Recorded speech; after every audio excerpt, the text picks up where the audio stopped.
顾氏一族即日起流放极寒北原。我不去，我不要去北原，我宁愿死在京城，也不去那个鬼地方。流放北原，极寒荒地。你是说那个野兔满山跑，冰河里一网就能超出40-50斤的大胖头鱼，几十年的野山参当萝卜啃的地方吗？老子上辈子就是大东北冰天雪地里长大的，那地方可是我的舒适区啊！都是为父的错，是爹连累了你呀，害你去那古寒寒之地受苦啊！爹，什么连累不连累的？京城这破地方，我早待够了。北原怎么了？北原天高皇帝远，到了那儿就是咱们自己的地盘。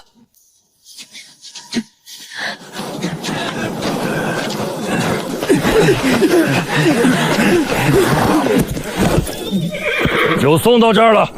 朝廷有令，无诏不得越过界碑半步。你们生死有命，自求多福吧。去。完了，全完了，没吃没穿，连点火的柴火都没有。这么冷的天，我们活不过3天啊！冷，好冷！娘，你撑住啊，娘！老爷，老太君他怕是熬不过今晚了。都给我闭嘴，留着点力气干活。福伯，带几个身强力壮的家丁，去把其他屋子里破烂的门板、窗框全给我拆了，劈成柴火。二叔，你带人去院子里，把那些散落的青砖和石头全给我搬进主屋来，越多越好。还愣着干什么？想大家一起冻死在这儿吗？听灵儿的，快去！顾林，我们女眷能做些什么？清月，你带女眷去院子里，把干净的雪铲进来，放在铁锅里，用柴火烧开，然后把这屋子地上的黄土冻层给我刨开，用热水和稀泥。和泥？这滴水成冰的天气，你要泥巴做什么？救命！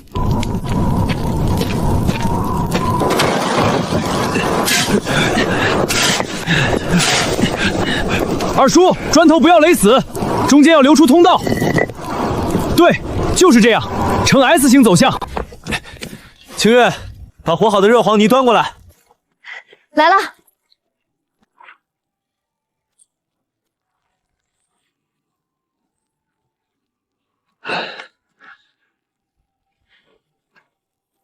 灵儿，这是何物？像床非床，像灶非灶的。爹，在北原，这玩意儿叫火炕。灵儿，你怎么会这些手艺的？为父可不记得曾教过你这些，都是在书上看的。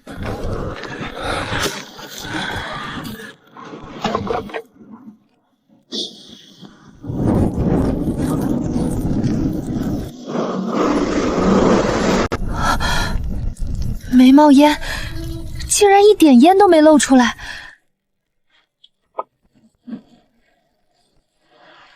别急，让子弹飞一会儿。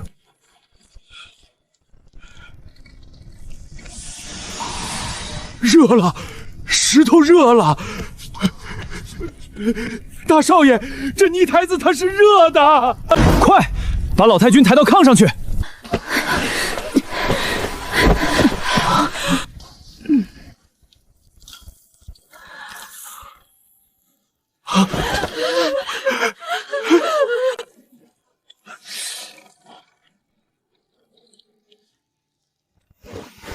哎呦，怎么这么热啊？是啊，我都出汗了。儿啊，火炕虽然神奇，可咱们没有吃的呀。外头冰天雪地，连树皮都被冻得像铁疙瘩，咱们总不能啃石头吧？是啊，大少爷，咱们带的干粮在路上就被差役抢光了。清月，屋子角落里有几张破烂的防风网，你带着女眷把它们拆了，和麻绳一起重新编成几个网兜。网眼不用太小，能漏水就行。好，我这就去。福伯，二叔，挑4个最壮实的家丁，穿上最厚的衣服，跟我出去一趟。大少爷，这外面可是能把人鼻子冻掉的天气，咱们去哪儿啊？去黑龙河，去大自然给咱们准备的自助餐。黑龙河？你疯了！那河面的冰层足足有3尺厚，就算你能砸开冰面，大冬天的鱼全沉在水底冬眠，哪里是能抓得到的？爹，在绝对的科学面前，常识就是用来打破的。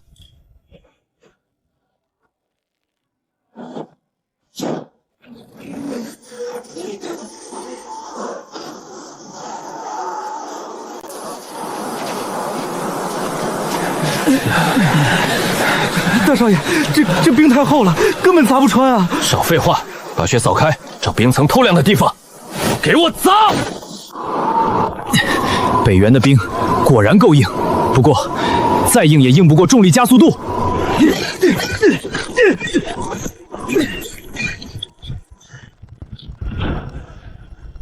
散开！算了吧，这么冷的水，鱼是不可能游上来的。是吗？啊，这是怎么回事？莫不是水下有水怪？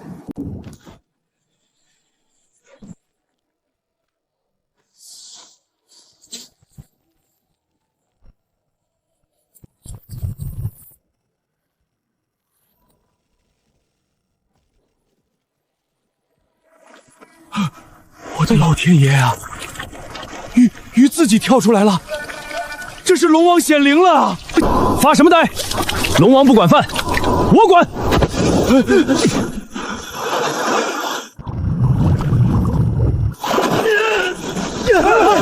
快，用网捞，用衣服兜，装不下的直接扔到雪地里冻上。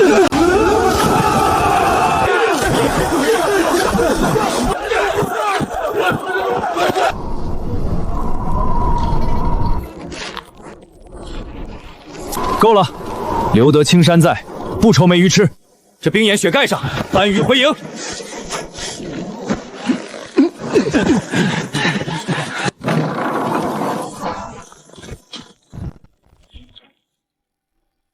清月，别发呆了，挑几条最肥的鲤鱼，破开肚子清理干净，连水都不用放，直接贴在火塘旁边的泥灶壁上烤。好，好。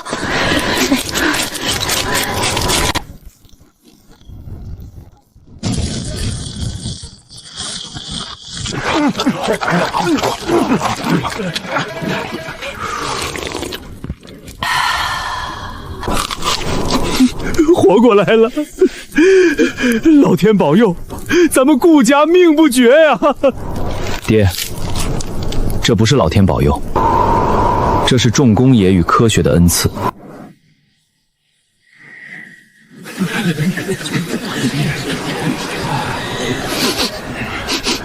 老大，你闻到了吗？是肉香，从那个废弃的黑岩城卫所飘出来的。大前朝廷今天刚流放了一批肥羊过去，兄弟们，咱们的过冬口粮又着落了，等风雪小点儿，连人带肉全都给我抢了！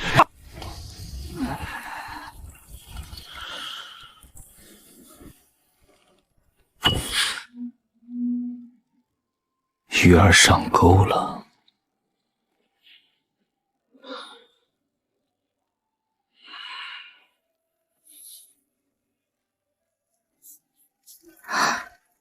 嘘，有客人来了。什么？是流寇！爹，别慌。清月，白天用来烧热水的2口大铁锅里，水还是滚的吗？火墙一直连着灶台，水一直在沸腾。很好。二叔，带上那4个家丁，拿上木桶，把锅里的沸水全部装满，跟我来。其余人全部待在屋里，无论听到什么动静，都不许出声。老大，这破地方连个城门都没有，缺口大的能跑马。这帮京城来的软脚丫，连个放哨的都不安排，简直是找死！男的全部杀光，女的带回去暖床，把那烤肉的秘方和过冬的粮食全给我翻出来！兄弟们，给我上！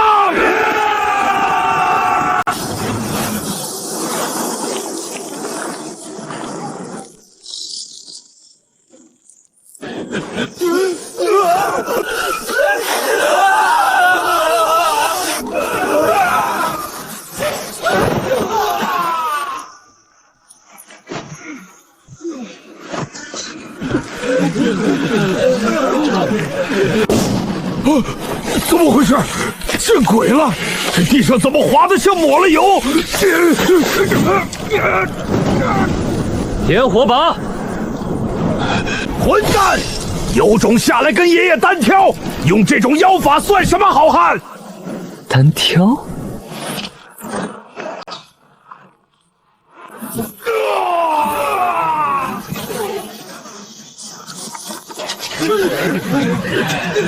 还要打吗？大爷饶命啊！我们也是被逼无奈，找不到吃的才来抢劫的。儿啊，这些人怎么处置？要不要全部杀掉以绝后患？杀掉！爹，在北原这片地界，最缺的不是金银珠宝，而是重工业打工人啊！恭喜你们，从今天起，你们被我顾家正式收编了。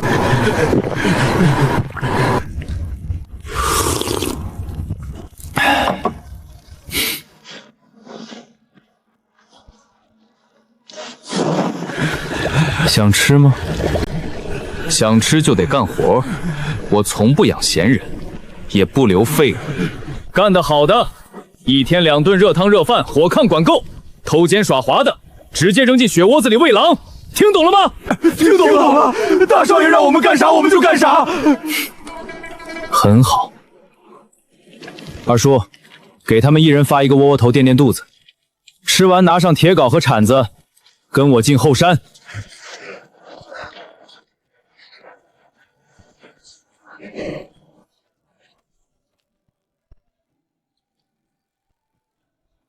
大少爷，您带我们来找这黑石头干嘛？大少爷，使不得，这可是毒石。草原上的老人说过，这石头虽然能点着火，但里面藏着吃人的恶鬼。只要在帐篷里烧这玩意儿，第2天人就会口吐白沫，浑身发紫的死掉啊！灵儿，这东西真有毒。毒石，吃人的恶鬼，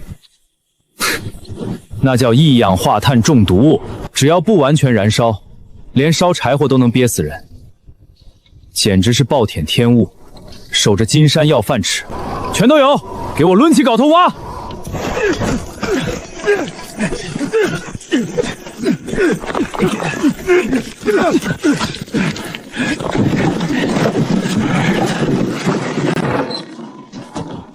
清月，拿纸笔，把我接下来的步骤记清楚，以后这就是咱们顾家的核心机密。好。第一步，砸碎，把这些煤块全部砸成粉末。第2步，掺土，去把院子墙角的黄土挖来，筛掉石子，按7成煤块3分黄土的比例加水和成泥。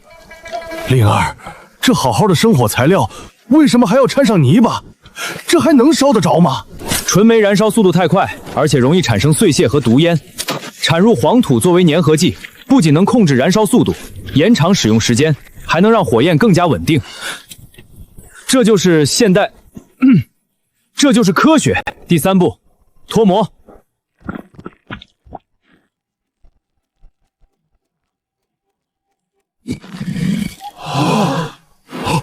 大少爷，这是什么暗器？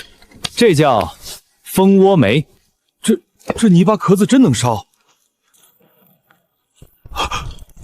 蓝色的火，竟然是蓝色的火！天佑我顾家啊！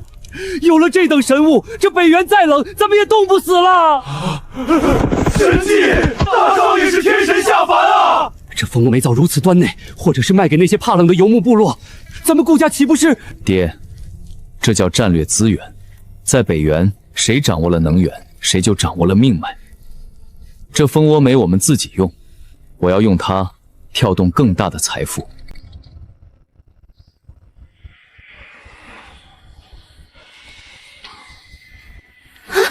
哪里来的羊膻味？好臭啊！清月，我记得你在京城时最喜欢管顾家名下的布庄账目。我问你，京城里一件上好的御寒棉衣或者狐裘能卖多少银子？寻常棉衣也要2两银子，若是上等的狐裘貂皮，动辄100两甚至1000两黄金也供不应求。毕竟每逢严冬，哪怕是达官贵人也难挨。很好，这不是垃圾，这是能把所有人钱袋子撬开的原料。你没骗我们吧？这世上真有拿食物换臭羊毛的傻子？闭嘴！什么傻子？那是大少爷！赶紧把羊毛切下来！大少爷说了，10斤羊毛换1块蜂窝煤或者1斤冻鱼，同受无期。中原人的脑子是不是冻坏了？拿救命的火菌和粮食换了一堆没用的臭毛回去。别管他，这傻子要是明年还活着，咱们把整个草原的羊毛都拉来给他。大少爷，咱们换这么多臭毛回来，是准备填在墙缝里挡风吗？挡风？福伯，你太低估现代工业的含金量了。清月，大锅里的水烧开了吗？开了。好，把咱们这几天积攒的草木灰全给我倒进锅里，熬煮过滤。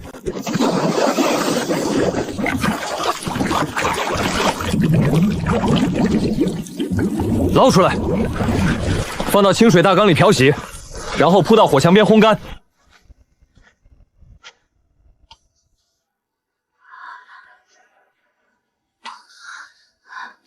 天哪！这真的是刚才那些臭羊毛？开工！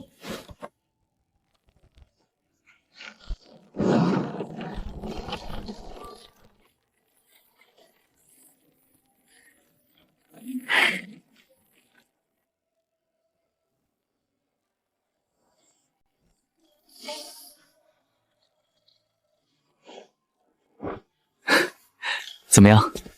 极好，不仅保暖，更是前所未有的轻便俊朗。光有衣服还不够，北原的冬天还得有能点燃人血液的东西。大少爷，您之前让老奴收集的那些发酵后的高粱和野果，都已经按照您的吩咐午发酵了，但这能干啥？干啥？酿造液体的黄金。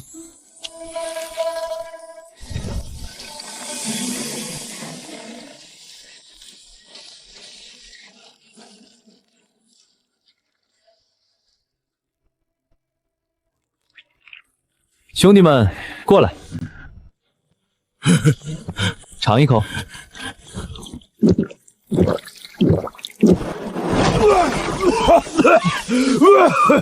辣，好辣，好爽！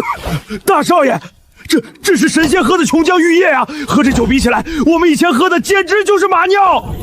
爹，福伯，准备一下，明天我们要让大前朝和这草原上的豪强们见识见识，什么叫做真正的科技。老爷，拉车的骡马已经冻死一半了，护卫连拿刀的手都僵了，柴火已经耗尽，咱们今晚怕是要全冻死在这冰窟窿里了。想我千万金家财万贯，竟然要落个被活活冻死的下场。什么人？钱老板，我家主子请您上车一叙。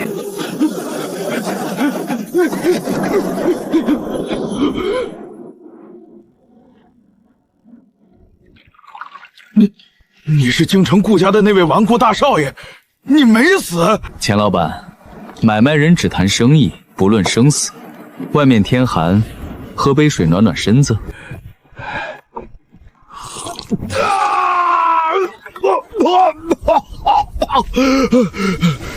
这是什么琼浆玉液，竟然如此霸道！此酒名为极地烧刀子。钱老板觉得，若是这酒卖给草原上的王公贵族，或者关内的那些嗜酒如命的武将，能值多少钱？无价之宝，绝对的无价之宝！顾公子，这酒你有多少，我全要了。酒有的是，但好东西不止一样。哼，脱了你那身笨重的死貂，试试这个。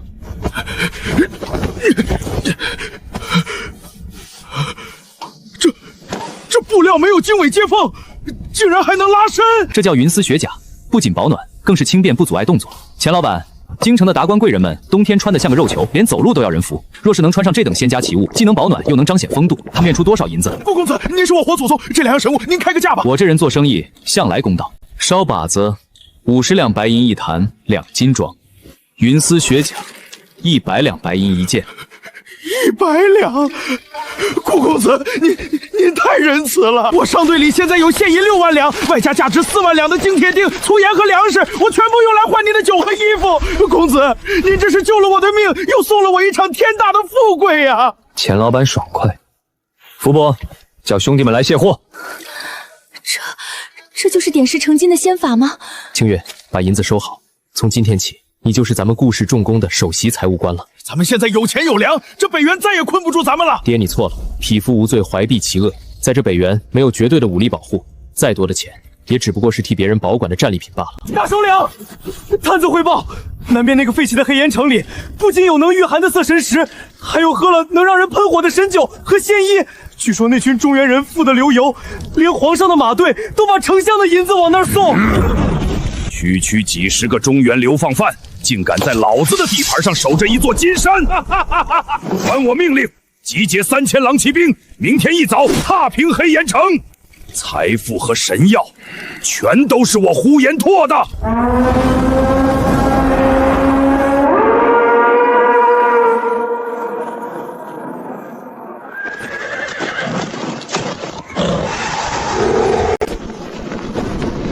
拉风箱，用力拉，火候不够。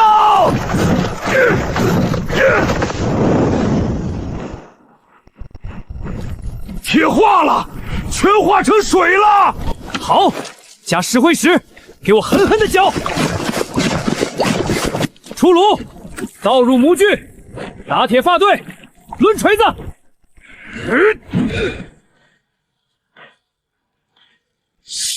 试试手感。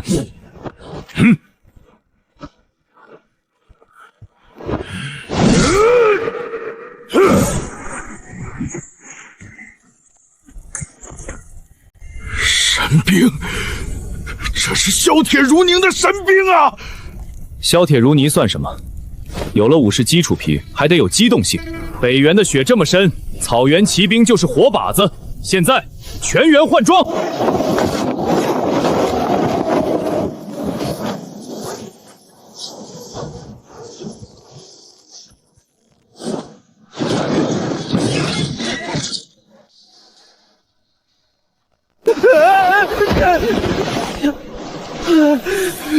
这木板子绑在脚上，路都走不稳。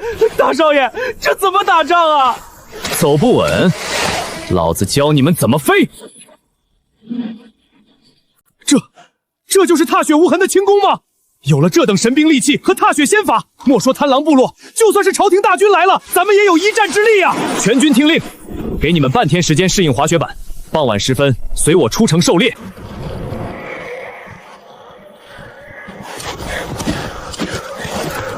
首领，这雪太大了，马蹄子全都陷进去了，根本跑不起来啊！怕什么？这可是天赐的良机。这种天气，黑岩城里的那些中原废菜肯定躲在屋子里发抖，连站岗的都不会有。我们正好悄悄摸过去，把那群肥羊全宰了。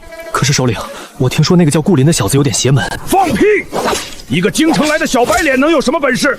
在绝对的人数碾压面前，他就是一只待宰的羔羊！哈哈哈哈！传令下去，加快行军。今晚我要在黑岩城里喝那能喷火的神酒。大少爷，敌人有3000啊，我们只有100人，真能赢吗？战争从来不是比谁人多，而是比谁的科技含量更高。放箭！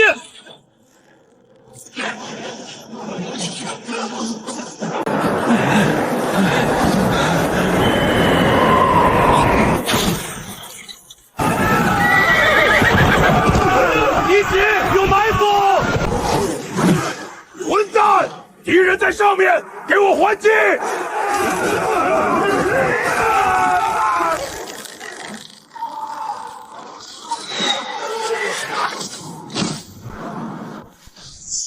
全体都有，推雪下坡。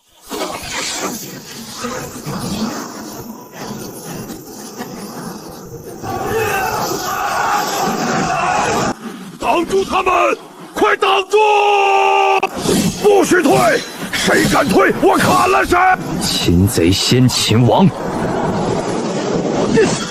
黄口小儿，给我死！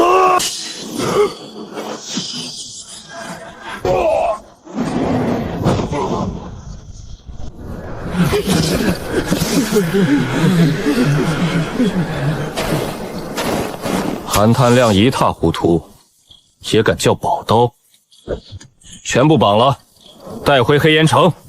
灵儿，你真把贪狼部落给端了，这可是让朝廷镇北军都头疼的悍匪啊！爹，时代变了，冷兵器时代的勇武，在工业化武装面前不值一敌。杀了我！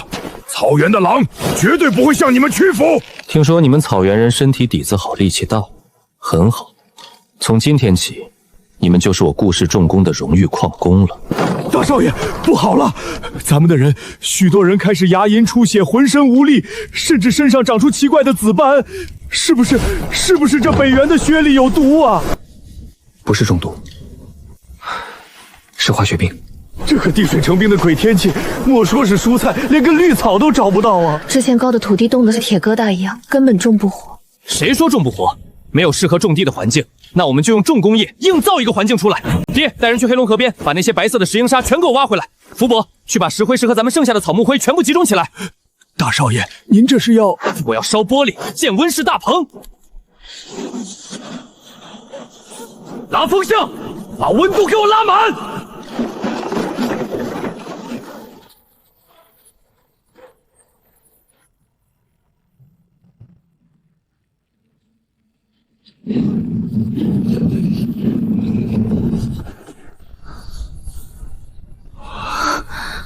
天哪，这么大一块无色琉璃！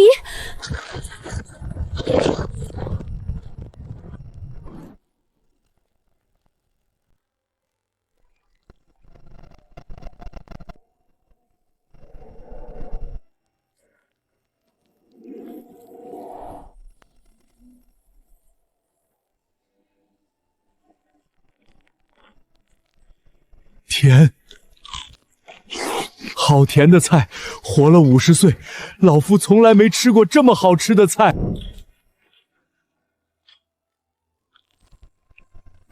清月，安排下去，今晚全城加餐，铜锅上肉配新鲜蔬菜，把将士们和俘虏的坏礼病全给我治好。东家，马上就到上次那个顾少爷的营地了，您说那位顾公子还能活着吗？3000轻擒呐！那位顾少爷虽然精彩绝业，但他那破木栅栏营地里满打满算只有100多个部队，面对3000铁骑的冲锋，恐怕连半个时辰都撑不住。只怕现在那营地早就变成一片焦土，顾少爷也已身首异处了吧？东家，你快看前面！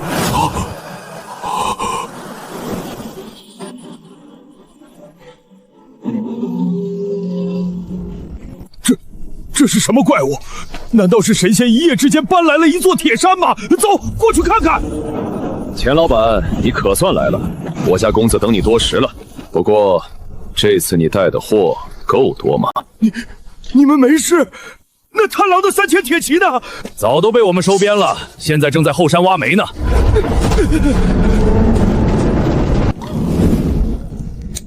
钱老板，效率不错。公子大才，如神仙临晚。钱某在关内已将羊毛衫和双毛子卖出天价。这次钱某不仅带来了您要的3000斤生铁、2000担粮食，还有3000名懂农耕和手工业的工匠。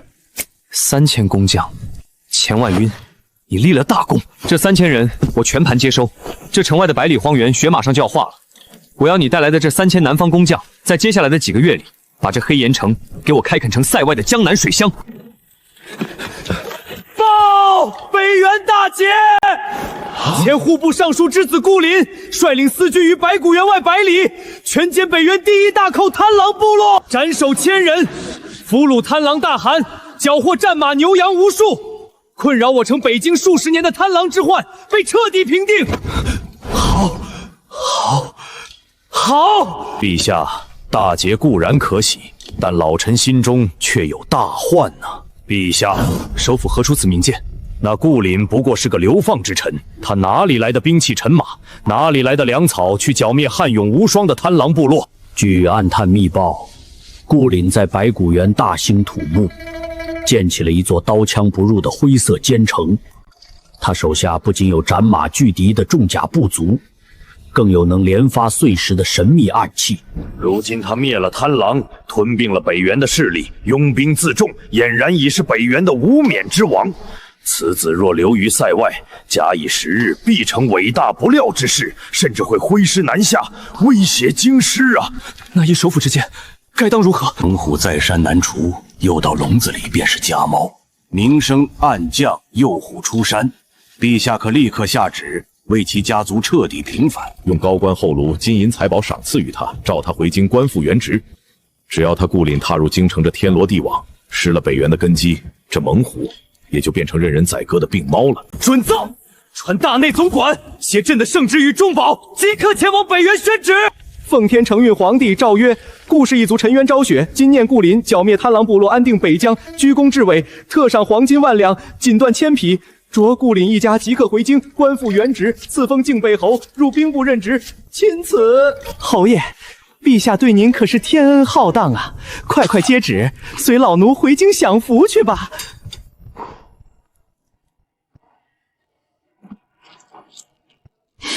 侯爷爽快，那咱们何时启程回京？回京，公公，赏赐我收了。至于回京当官，还是算了吧。京城那地方勾心斗角，空气太汪浊，我闻不惯。还是这大东北的冰天雪雪适合我，不仅野味多，待着也舒坦。哎呦，我的小祖宗，你可不能抗旨啊！你若是抗旨不遵，满朝文武立刻就会以谋逆之罪上书，到时候朝廷大军压境，生灵涂炭啊！侯爷，算老奴求您了，朝廷现在是对您又敬又怕，他们请您回京，不过是想图个安心。少爷，咱们还怕他朝廷的军队不上访，惹急了，咱们的火药床弩直接推到他们紫禁城门口。行吧，看在公公大老远跑一趟不容易的份上，我也不把你难做。多谢侯爷，多谢侯爷体恤。城主，这京城的皇帝还真以为一道破布就能困住您呢。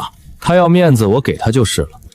吾皇万岁嘛，喊2声又不掉肉。但他们最好搞清楚一件事，在这万里北疆，如今我说了算。